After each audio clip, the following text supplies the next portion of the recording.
하나님의 말씀 보겠습니다. 요한복음 19장 38절에서 42절까지 봉독해 드리겠습니다. 요한복음 19장 38절에서 42절까지 봉독해 드리겠습니다. 아리마대 사람 요셉은 예수의 제자이나 유대인이 두려워 그것을 숨기더니 2일 후에 빌라도에게 예수의 시체를 가져가기를 구하매 빌라도가 허락하는지라. 이에 가서 예수의 시체를 가져가니라. 일찍이 예수께 밤에 찾아왔던 니고데모도 몰약과 침향 섞은 것을 100리트라쯤 가지고 온지라. 이에 예수의 시체를 가져다가 유대인의 장례법대로 그 향품과 함께 세마포로 쌌더라. 예수께서 십자가에 못 박히신 곳에 동산이 있고 동산 안에 아직 사람을 장사한 일이 없는 새 무덤이 있는지라. 이날은 유대인의 준비일이요 또 무덤이 가까운 고로 예수를 거기 두니라. 아멘. 할렐루야. 예수님께서 부활하셨습니다. 오늘 부활의 아침, 우리 예수님이 십자가의 죽음을 이기시고 부활하셨습니다. 오늘 부활의 기쁨, 이 부활의 은혜가 우리 사랑하는 성도님들과 가정에 함께 하시기를 주님의 이름으로 축원합니다. 여러분, 만약에 부활이 없다면 예수 믿을 필요 없어요. 부활이 없다면 예수 믿으면 어리석은 겁니다. 근데 예수님은 부활하셨어요. 이 부활이 있기 때문에 기독교가 2000년 넘게 이렇게 땅끝까지 복음이 전파되고 있습니다. 고린도전서 15장 4절을 보면 이는 성경대로 그리스도께서 우리 죄를 위하여 죽으시고 장사 지낸 바 되었다가 성경대로 사흘 만에 다시 살아나사 12 제자에게 보이고 그 후에 500여 형제에게 일시에 보이셨다 그랬어요. 여러분, 예수님은 성경대로 죽으시고 성경대로 살아나셨어요.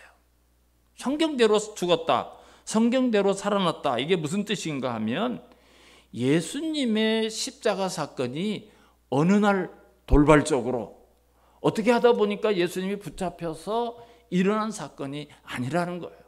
창세기를 비롯해서 출애굽기, 또 예레미야서, 이사야서, 시편, 스가랴서 많은 성경에 예수님이 어떻게 고난을 당하시고 우리를 위해서 어떻게 죽으시고 그분이 어떻게 살아날 것인가를 예언하신 그대로 죽으시고 살아나셨다는 거예요. 예수님께서도 제자들에게 여러 번 말씀하셨어요.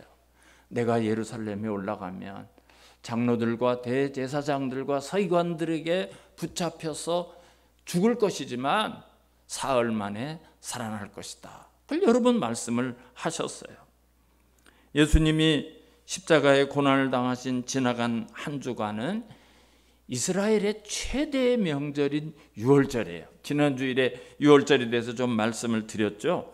그 유월절 금요일에 예수님이 십자가에서 운명을 하셨습니다. 유대인들의 안식일은 토요일이에요. 우리는 주일을 지키지만 유대인들은 토요일 날 안식일을 지키는데요.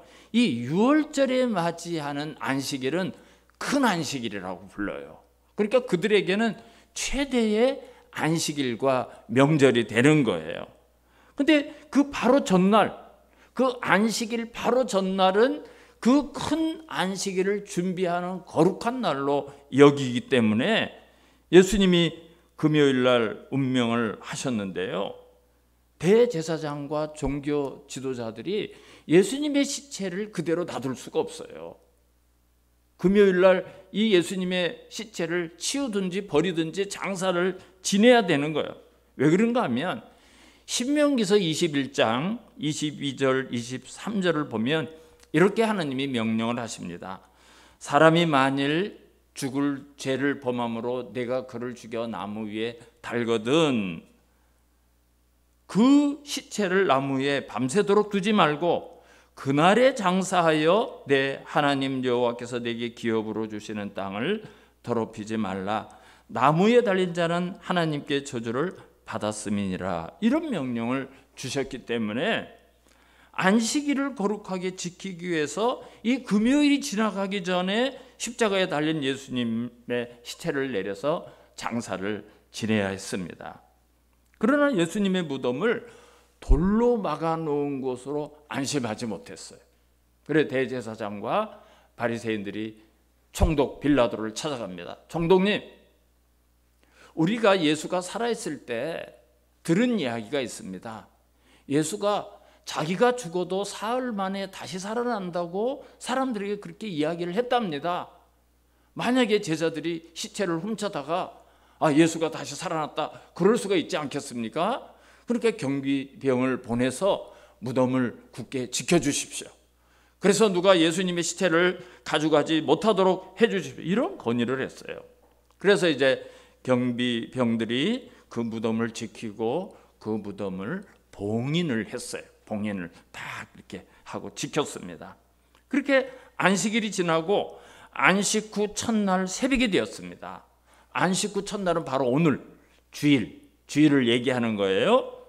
그래서 마가복음 16장 1절을 보면 막달라 마리아, 또 야고보 어머니 마리아, 살로메 여인들이 그 새벽에 예수님의 무덤을 찾아갔어요. 여러분, 남자들은 큰 소리 치던 제자들도 다 도망갔어요. 다 도망가서 숨고 그 새벽에 여인들이 이제 안식일이 지났으니까 예수님의 무덤을 찾아가서 예수님을 보려고 찾아갔어요. 참 여인들이 용감해요. 새벽 기도도 나오는 거 보면 거의 다 여성 성도들이 이렇게 나오시죠. 그런데 이 여인들이 가면서 그 큰 돌로 예수님의 무덤을 막아놔서 우리 힘으로 그 돌을 치울 수가 없는데 어떻게 무덤의 돌을 치우고 우리가 예수님을 뵐 수가 있을까? 이런 염려를 하면서 무덤에 딱 도착을 했는데 그 큰 돌이 옮겨져 있는 거예요. 옮겨져 있어요. 그리고 무덤이 비어 있어요. 그래서 막달라 마리아가 예수님의 제자들이 숨어 있는 곳으로 막 달려갔어요. 베드로님, 제자님들 보세요. 예수님의 무덤이 비어 있습니다. 그럴 리가 있나? 그래서 막 제자들이 다시 예수님의 무덤으로 다 달려와 보니까 정말 무덤이 비어 있는 거예요. 무덤이 비어 있어요. 제자들이 예수님을 찾다가 자기들이 숨어 있는 곳으로 다 돌아갔는데 막달라 마리아만 그곳에 남아서 울고 있었습니다. 누가 예수님의 시체를 가져갔다면 좀 돌려주든지 내가 찾을 수 있게 해주지, 그러면서 막 울고 있는데 그때 부활하신 예수님이 그곳에 나타나셨어요. 요한복음 20장 15절에서 18절까지 제가 좀 읽어드리겠습니다. 예수께서 이르시되 여자여 어찌하여 울며 누구를 찾느냐 하시니 마리아는 그가 동산지기인 줄 알고 이르되 주여 당신이 옮겼거든 어디 두었는지 내게 이르소서, 그리하면 내가 가져가리이다. 예수께서 마리아야 하시거늘 마리아가 돌이켜 히브리 말로 라보니 하니 이는 선생님이라는 말이라. 예수께서 이르시되 나를 붙들지 말라. 내가 아직 아버지께로 올라가지 아니하였노라. 너는 내 형제들에게 가서 이르되 내가 내 아버지 곧 너희 아버지 내 하나님 곧 너희 하나님께 올라간다 하라 하시니 막달라 마리아가 가서 제자들에게 내가 주를 보았다 하고 또 주께서 자기에게 이렇게 말씀하셨다 이르니라. 아멘. 여러분, 마리아가 거기서 부활하신 예수님을 만났어요. 예수님을 만나기 전에 마리아는 슬픔 가운데 울고 있었지만 부활의 예수님을 만나고는 기쁨이 충만했어요. 그 모든 슬픔과 두려움이 다 사라졌어요. 그래서 제자들에게 달려가서 예수님을 내가 만났습니다. 예수님은 부활했습니다. 예수님을 대해서 증거하고 예수님이 주신 말씀을 제자들에게 전하게 되었습니다. 근데 막달라 마리아로부터 예수님이 부활하셨다 그런 이야기를 들은 제자들이 어떻게 하고 있었는 줄 아십니까? 요한복음 20장 19절을 보면 제자들이 유대인들을 두려워하여 모인 곳의 문을 닫고 모여 있었다 이렇게 기록하고 있어요. 자기들도 잡혀갈까 거기 숨어 있었는데 예수님이 다시 살아났다는 소식을 듣고도 문을 걸어 잠근 걸. 문을 안에서 걸어 잠그고 그렇게 숨어 있어요. 근데 그곳에 부활하신 예수님이 찾아오셨어요. 예수님이 찾아오셨습니다. 누가복음을 보면 그들이 너무 기쁨으로 아직도 믿지 못하고 놀랍게 여길 때 여기 먹을 것이 있느냐? 예수님이 그래요. 예수님이 시작하셨나 봐요. 여러분 3일 동안 못 드셨잖아요. 그래서 거기서 고기를 구워서 예수님이 그 고기를 드셨다고 성경이 기록하고 있습니다. 여러분 예수님의 부활을 부인하는 사람들이 있습니다. 또 어떤 사람들은 예수님의 영혼이 찾아왔다 그렇게 이야기해요. 그렇지 않아요. 예수님은 그 음식을 드시고요. 예수님의 십자가에 못 박혔던 그 못자국과 창에 찔렸던 허리에 그 모든 것을 제자들에게 보여주고 만지게 하셨습니다. 그런데 이렇게 제자들이 숨어 있는 곳에 예수님이 찾아오셨는데 그 자리에 없던 사람이 하나 있었어요. 도마라는 제자가 무슨 일이 있었는지 그곳에 없었어요. 그래 다시 돌아오니까 제자들이 난리가 난 거예요. 도마야, 예수님이 부활하셨어. 예수님이 살아나셨어. 예수님이 이곳에 찾아오셨다 가셨어. 근데 도마는요, 그 10명의 제자들이 예수님의 부활을 얘기해도 안 믿어요. 안 믿어요. 나는 못 믿어. 어떻게 죽은 사람이 살아날 수가 있어? 나는 그 예수님이 정말 살아났다면 내가 그 십자가에 못 박혔던 손의 못자국을 내가 직접 만져보고 예수님의 창에 찔렸던 허리에 그 창자국을 내가 직접 만져보기 전에는 나는 믿을 수 없어. 여러분 그럴 수 있잖아요. 그죠? 어떻게 죽었다 살아날 수가 있을까? 다시 살아난다는 것을 그렇게 쉽게 믿어지지 않는 겁니다. 그때부터 8해가 지난 다음에 모든 제자들과 도마가 함께 있을 때 예수님이 다시 찾아오셨어요. 그리고 예수님이 도마에게 이렇게 말씀을 하셔요. 20장 27절하고 29절을 한번 읽어드리겠습니다. 요한복음 20장 27절 도마에게 이르시되 내 손가락을 이리 내밀어 내 손을 보고 내 손을 내밀어 내 옆구리에 넣어보라. 그리하여 믿음 없는 자가 되지 말고 믿는 자가 되라. 29절 예수께서 이르시되 너는 나를 본고로 믿느냐? 보지 못하고 믿는 자들은 복되도다 하시니라. 아멘. 여러분 예수님께서 야, 너 왜 믿지 못하냐? 보지 못하고 믿는 자들은 복되다 이렇게 말씀을 하셨어요. 여러분 우리가 도마처럼 못 봤어요. 부활하신 예수님을 못 봤어요. 그런데 어떻게 믿을까요? 여러분 어떻게 믿습니까? 예수님이 다시 오늘 부활하셨다는 그 사실을 어떻게 믿을 수 있을까요? 기록된 하나님의 말씀, 영원히 변하지 않은 하나님의 말씀을 믿는 것이 부활하신 예수님을 믿는 거예요. 우리는 이 말씀을 통해서 믿음으로 부활신앙을 가질 수가 있는 겁니다. 그래서 여러분 우리 기독교는 말씀이 얼마나 중요한지 몰라요. 이 말씀은 누구도 쉽게 고칠 수가 없고요. 여기 1.1획도 변하지 않고 이루어진다고 예수님께서 말씀하셨습니다. 그런데 오늘 본문에 우리가 읽었던 본문, 제가 지금까지는 그 부활절에 있었던 그 내용을 좀 말씀을 드렸고요. 오늘 본문은 부활신앙을 가졌던, 아직 예수님이 부활하시기 전에 부활신앙을 가졌던 2명의 이야기가 있어요. 먼저 오늘 본문 38절을 다시 한번 보겠습니다. 38절 아리마대 사람 요셉은 예수의 제자이나 유대인이 두려워 그것을 숨기더니 2일 후에 빌라도에게 예수의 시체를 가져가기를 구하매 빌라도가 허락하는지라 이에 가서 예수의 시체를 가져가니라 그랬어요. 여기 아리마대 사람 요셉이라 이렇게 기록된 말은 요셉이라는 이름이 성경에 많아요. 요셉이라는 이름이. 그래서 그 이름과 혼동하지 않도록 아리마대가 고향인 요셉이라는 사람인데 그 이야기예요. 그러니까 이제 아리마대가 이름이 아니라 그냥 요셉인데 아리마대 출신 요셉, 그런 뜻이에요. 예수의 제자이나 유대인이 두려워 그것을 숨겼다 그랬습니다. 여러분, 요셉은 일찍 예수님을 만난 일이 있어요. 그래서 그분의 말씀을 듣고 예수님의 제자가 되었지만 그 사실을 숨겼어요. 남에게 나 예수 믿어, 나 예수 믿는 사람이야, 이것을 말하지 못했어요. 전에 어떤 분이 보니까 교회를 오는데 검정 비닐봉다리에 뭘 싸가지고 오더라고요. 그래서 뭘 싸가지고 오신다 했더니 부시럭부시럭하고 성경을 꺼내요. 그분은 이제 성경책을 들고 다니는 게 좀 부끄러우셨나 봐요. 그래서 봉다리에다 싸갖고 다니더라고요.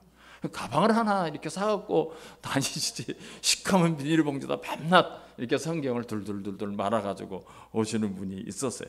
아리마대 요셉이 그런 사람이었어요. 아리마대 요셉이. 그럴 만한 사연이 있었어요. 그럴 만한 사연. 마가복음 15장 43절을 보면 이 아리마대 요셉은요, 예수님의 제자다워요. 뭐라고 기록되었는가 하면 이 사람은 존경하는 공회원이요 하나님의 나라를 기다리는 사람이라 그랬어요. 많은 사람들이 존경하는 공회원이다 그랬어요. 또 누가복음을 보면 공회의원으로 선하고 의로운 사람이다 이랬어요. 이 사람은 자타가 인정하는 선한 사람, 의로운 사람, 존경하는 사람이었어요. 근데 공회의원이다 이런 말이었어요. 공회의원이다. 이게 무슨 말인가 하면 사내들인 공회의원이다 이런 뜻이에요.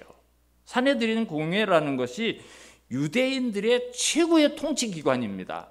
로마의 식민지 아래에 있었지만 이 사내들인 공회에 70명으로 구성이 되어 있어요. 대제사장, 또 서기관, 장로들, 사두개인, 바리새인, 이런 각 종파 또는 이 종교 지도자들의 지도자 70명으로 구성이 되어 있었는데 여기서 입법, 사법의 모든 권한을 가지고 있어요. 종교 재판도 여기서 하고요. 웬만한 재판을 여기서 다 하고 이제 유대인들의 관리를 여기서 임명을 하는 거예요. 최고의 권력기관이에요. 그런데 이 사내들인 공회에서 계속해서 예수님을 주시하고 있어요. 심지어 예수님을 체포하려고 사람들을 보내기도 했어요. 그런 상황인데 요셉이 나 예수 믿소, 나 이제 예수 믿기로 했어, 이러면 어떻게 되겠습니까? 폭탄 터뜨리는 거예요. 그건 자기 인생을 망치게 할 수도 있어요.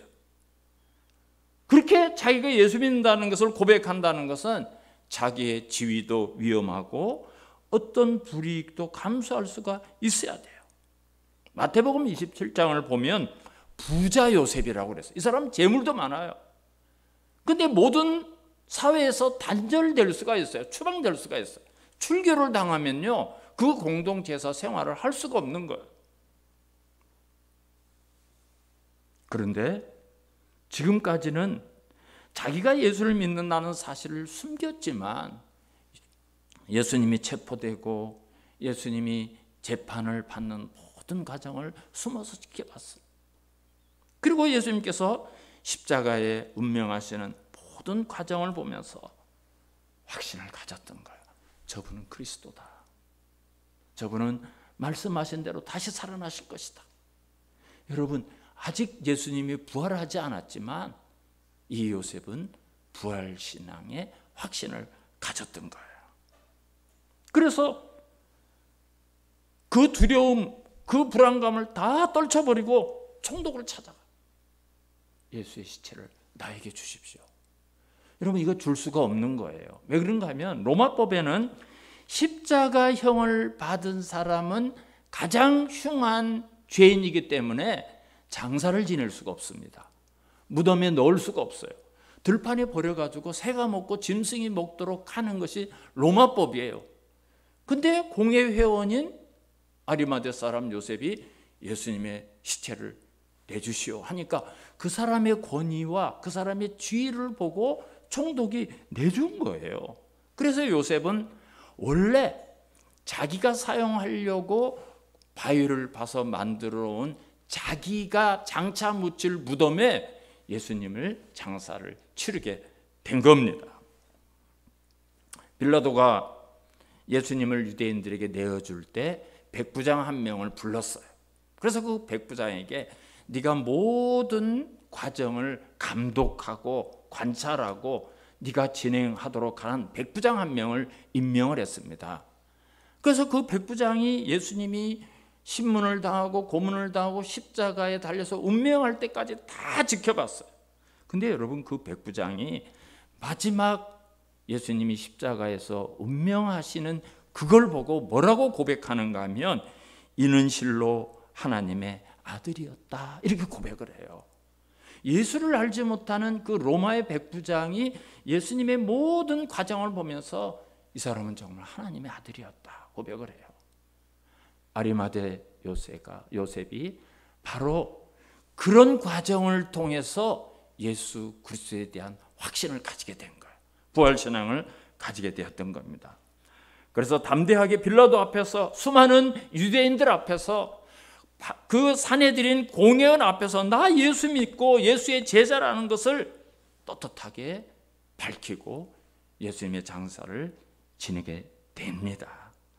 사랑하는 성도 여러분, 이것이 예수를 만난 사람의 모습이고요, 이것이 부활신앙을 가지게 된 사람의 모습입니다. 예수를 믿기는 믿었지만 뭔가 두렵고 소문이 두렵고 내가 물질적으로 손해보고 인간적으로 손해보는 것이 두려울 수가 있어요.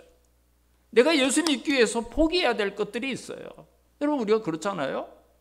주일날 예배 드리러 와야 되고, 또 술 마시고, 또 그렇게 비슷하게 놀던 친구들과 거리가 점점 멀어지고 예수 믿는 사람을 사귀가 되고, 그렇게 포기해야 될 것들이 있어요.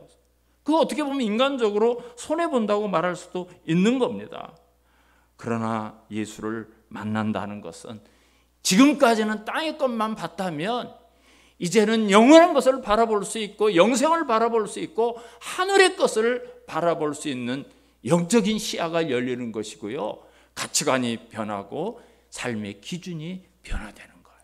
바로 이 아리마대 사람 요셉이 그렇게 변화가 되었습니다. 주님이 부활하시기 전에 부활신앙을 가지게 된 거예요. 또 한 사람이 나오죠. 오늘 본문에 39절 40절을 제가 한번 읽겠습니다. 일찍이 예수께 밤에 찾아왔던 니고데모도 몰약과 침향 섞은 것을 100리트라쯤 가지고 온지라 이에 예수의 시체를 가져다가 유대인의 장례법대로 그 향품과 함께 세마포로 쌌더라 그랬어요. 니고데모라는 사람이 여기 나왔어요. 여러분, 이 니고데모에 대한 얘기는 사실 요한복음 3장을 보면 자세하게 많은 지면을 활례해서 소개를 하고 있습니다. 요한복음 3장 1절을 제가 좀 읽어드릴게요. 그런데 바리새인 중에 니고데모라 하는 사람이 있으니 유대인의 지도자라 그랬어요. 여러분, 이 지도자라는 그 헬라의 말의 뜻이 뭔가 하면 사내들인 공회원이다 이거예요. 그러니까 이 사람도, 니고데모도 요셉과 같이 똑같이 사내들인 공회의 70명의 공회원 가운데 들어가는 사람이에요. 근데 2절을 보면, 요한복음 3장 2절을 보면 이렇게 기록하고 있어요. 그가, 니고데모예요. 니고데모. 그가 밤에 예수께 와서 이르되 라삐어, 우리가 당신은 하나님께로부터 오신 선생인 줄 아나이다. 하나님이 함께 하시지 아니하시면 당신이 행하시는 이 표적을 아무도 할 수 없음이니다. 이렇게 말해요. 그러니까 니고데모는 바리새인이고 사내들인 공회원이었습니다. 율법학자예요. 율법에 정통한 사람이었고 독자적으로 민사재판도 할 수 있고 형사재판도 할 수 있고 율법에 관해서 여러 가지 판결을 해야 될 때 판단하고 판결할 수 있는, 그렇게 랍비라는 칭호도 받는 사람이었어요. 그러니까 굉장한 사람이죠, 니고데모가. 이런 지위에 있었기 때문에 예수님을 찾아가서 하나님의 나라에 대해서, 인생에 대해서 좀 궁금한 게 있어서 물어봐야 되는데 낮에 찾아가면 소문이 나잖아요. 소문이 얼마나 빨라요. 카톡으로 지금 니고데모가 예수를 만났어 이럴 수도 있잖아요. 카톡이 그때는 없었지만 소문이 두려웠던 거예요. 사람들의 시선이 두려웠던 거예요. 그래서 밤중에, 아무도 없는 밤중에 예수님을 찾아갔어. 하나님의 나라에 대해서 질문을 하게 됩니다. 여러분, 예수를 믿으면서 예수 믿는다는 것이 소문날까 봐 감추는 분들이 생각외로 많아요. 전에도 한번 말씀을 드린 것 같은데, 제가 아는 집사님이 직장에서 자기 과장이 5년 동안 같은 부서에서 근무를 했는데 한 번도 교회 다닌다, 한 번도 예수 믿는다, 교회에 교체도 안 꺼냈대. 왜? 불편하거든. 술도 먹어야 되고 뭐 이런저런 일도 해야 되는데 불편하거든. 우연히 얘기하다가 자기도 모르게 내가 아무교회 집사다 이렇게 얘기를 해서 알았다고 얘기해요. 여러분, 그런 분들이 제법 많아요. 제법 많아, 그런 분들이. 바로 이 니고데모가 그랬어요. 그래서 예수님한테 이제 여러 가지 하나님의 나라에 대해서 질문을 하니까 예수님이 아주 유명한 말씀을 하죠. 사람이 거듭나지 아니하면 하나님의 나라를 볼 수 없느니라, 그렇게 말씀해요. 그랬더니 니고데모가 선생님 무슨 얘기입니까? 어떻게 우리가 다시 어머니 뱃속에 들어갔다가 다시 나올 수가 있습니까? 그 거듭난다는 걸 이해를 못하겠는데요? 이렇게 반문을 해요. 그때 예수님께서 물과 성령으로 거듭나지 아니하면 하나님의 나라에 들어갈 수 없느니라고 이렇게 아주 유명한 말씀을 해요. 그때가 첫 번째로 예수님을 만났어요. 그리고 요한복음 7장에 보면 이 니고데모가 다시 등장을 해요. 사내들인 공회에서 안 되겠다, 예수를 체포해야 되겠다 이래가지고 예수를 체포하는 체포조를 만들어서 파송을 합니다. 예수를 잡아와. 예수를 잡아오라고 보냈는데 이 사람들이 덜렁덜렁 빈손으로 오는 거예요. 어떻게 된 거야? 예수를 잡아오랬는데 왜 빈손으로 왔어? 그랬더니 이 사람들이 뭐라고 얘기하는가 하면 이때까지 그렇게 말하는 사람이 없었습니다. 이때까지 그런 말을 하는 사람이 없었습니다. 이렇게 대답을 해요. 이게 무슨 말입니까? 예수를 잡으러 갔다가 예수님 설교 받고 아멘 하고 은혜 받고 돌아온 거예요. 우리 교회도 좀 그랬으면 좋겠어요. 이제 와가지고 전부 다. 그래가지고 막 이 바리새인하고 제사장이 책망을 막 하니까 그때 니고데모가 나서요. 우리 율법은 사람들의 말만 듣고 하는 것이 아니라 율법적인 근거가 있어야 됩니다. 이게 무슨 말이에요? 사람들이 이러고 저러고 한다고 예수를 잡아서는 안 됩니다. 예수가 무슨 죄가 있습니까? 율법적으로 정확히 따져보고 잡아야 돼요. 간접적으로 얘기하는 거예요. 그러니까 니고데모가 신앙이 자랐어요. 그죠? 근데 거기까지예요. 거기 여전히 자기가 예수를 믿고 자기가 그리스도인이라는 사실은 드러내지 못하고 간접적으로 예수님에 대해서 요한복음 7장을 보면 변호하는 것이 나와요. 그리고 오늘 니고데모가 세 번째로 오늘 성경에 등장을 하게 돼요. 자, 우리 39절 같이 한번 우리 한 목소리로 한번 읽겠습니다. 시작. 일찍이 예수께 밤에 찾아왔던 니고데모도 몰약과 침향 섞은 것을 100리트라쯤 가지고 온지라 그랬어요. 일찍이 예수를 밤에 찾아왔던 그 니고데모, 자기가 예수를 믿는다는 사실이 드러낼까 봐 두려워서 벌건 낮에 찾아오지 못하고 깜깜한 밤에 찾아왔던 그 니고데모가 아리마대 사람 요셉처럼 오늘 예수님의 장례용품을 준비해서 예수님을 장례하러 나타납니다. 여러분, 예수님의 12 제자들은 예수님이 잡히시는 걸 보고 거르마 나살 다 도망갔어. 내가 죽는 데까지 감옥에라도 따라가겠다고 장담하던 베드로를 비롯해서 전부 다 그런 동의를 했던 제자는 아무도 없이 다 사라졌어. 그런데 오늘 니고데모는 자기가 공회원임에도 불구하고 바리새인이에요. 예수를 잡으려고 했던 그 주축 세력인 바리새인, 율법학자였어요. 랍비였어요. 그러나 예수님의 장례를 하기 위해서 장례용품을 챙겨서 장례하러 나타납니다. 지금 이 순간 내가 지금까지 쌓아올렸던 명성과 지위와 인간적으로 가졌던 모든 것이 무너질 수도 있어요. 무너질 수도 있어요. 그러나 오늘 예수님의 장례를 치른 이 현장에 몰약과 침향을 가지고 왔다 그랬어요. 몰약은 어서 들어봤죠? 몰약. 예수님이 태어났을 때 동방 박사들이 예수님에게 가져왔던 귀한 아주 비싼 그런 예물이었어요. 그 몰약하고 침향을 가져왔다 그랬어요. 근데 이 몰약과 침향은 일반 사람들이 장례할 때 사용되는 물건이 아니에요. 왕의 버금가는 사람들의 장례에 사용되는 그런 용품이 바로 몰약과 침향입니다. 그런데 오늘 본문을 보니까 100리트라 좀 가지고 왔다 그랬어요. 이게 킬로그램으로 따지면 35kg입니다, 여러분. 35. 굉장히 많은 양. 완전 예수님의 그 전신을 감싸려고 굉장히 많은 양을 가져왔어요. 그러면 얼마나 많은 돈이 소요되는지 몰라요. 그것을 니고데모가 얼마나 큰 재물을 들여서 예수님의 장례를 준비했는가를 보여주는 거예요. 니고데모 역시 예수님의 십자가 사건을 지켜보면서 그분이 고난을 당하고 십자가에서 그 대속의 죽음을 죽는 모든 과정을 보면서 변화된 거예요. 아, 내 눈에 보이는 게 전부가 아니구나.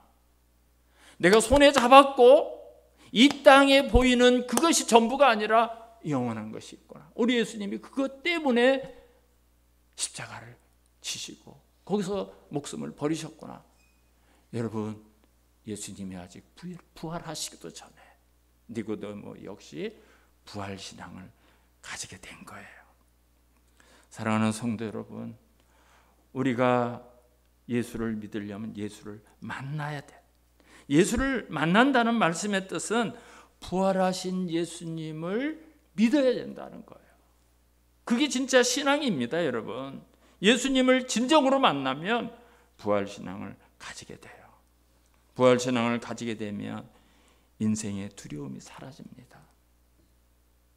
내가 가지고 있는 인생의 염려, 내가 걱정하는 모든 걱정, 근심, 모든 두려움이 기쁨으로 변하게 되는 거예요. 여러분, 우리 370장 찬송에 그런 가사가 있지 않습니까? 그 두려움이 변하여 내 기도 되었고 전날의 한숨 변하여 내 노래 되었네. 여러분, 그렇게 변화되는 거예요. 예수를 만나면, 부활신앙을 가지면 가치관이 달라지고요, 삶의 기준이 이렇게 달라지는 거예요. 사랑하는 성도 여러분, 우리 기독교는 부활의 종교입니다. 그리스도께서 죽은 자 가운데서 다시 살아나사 잠자는 자들의 첫 열매가 되셨다 했어요. 여러분, 첫 열매가 되셨다는 건 무슨 뜻입니까? 계속해서 열매가 달린다는 거예요. 계속해서 열매를 딸 수 있다는 거예요. 예수님이 스타트를 끊었고 이제 우리도 그렇게 모두가 다 죽음에서 부활할 날이 온다는 사실을 믿어야 됩니다. 여러분, 예수님이 십자가에서 죽으시고 다시 살아나셨다는 것을 믿는 사람들이 진짜 그리스도인이에요. 그리스도인은 그 사실을 믿는 사람들입니다. 이런 믿음을 가진 사람들은 주님이 주시는 평강이 있다고 말씀하셨어요. 요한복음 14장 26절을 보면 나의 평안을 너희에게 주노니 내가 너희에게 주는 것은 세상이 주는 것과 같지 아니하니라. 너희는 마음에 근심하지도 말고 두려워하지도 말라 그랬어요. 여러분, 예수 믿는 사람들에게는 예수님이 이 평안을 주신대요. 세상 것과 다른 하나님으로부터 오는 하나님의 샬롬, 하나님의 평안을 주신다고 약속하고 있습니다. 사랑하는 성도 여러분, 부활절 아침, 지금까지도 이 신앙을 가진 사람은 복받은 사람이고 아직 이 신앙이 없다면 이 부활의 예수 그리스도를 믿으시고 만나시고 주님이 주시는 평안을 누리면서 살아가는 복된 신앙 여정이 되시기를 주님의 이름으로 축원합니다. 우리 다 일어나셔